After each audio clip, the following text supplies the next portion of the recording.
जय जय महाराष्ट्र माझा हे गीत।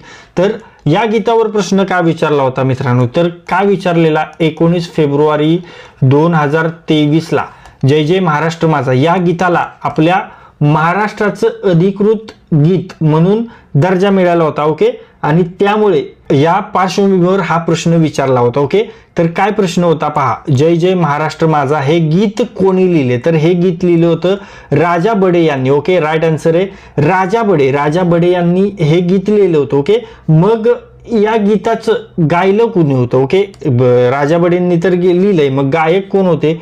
तर या गीताचे गायक जे होते ते होते शाहीर साबळे। ओके, शाहीर साबळे जे होते या गीताचे गायक होते, म्हणजेच कृष्णराव साबळे।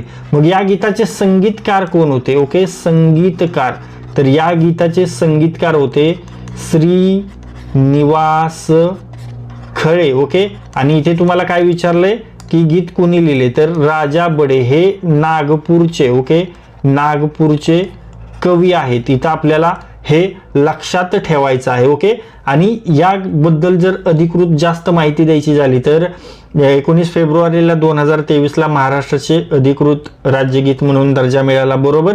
आणि हाच दिवस का, तर या दिवशी छत्रपती शिवाजी महाराज यांची जयंती असल्यामुळे या दिवसाला जास्त महत्व आहे, आणि म्हणूनच याच दिवशी 19 फेब्रुवारी 2023 या दिवशी या गीताला महाराष्ट्राचे अधिकृत राज्यगीत म्हणून दर्जा मिळालेला। ओके।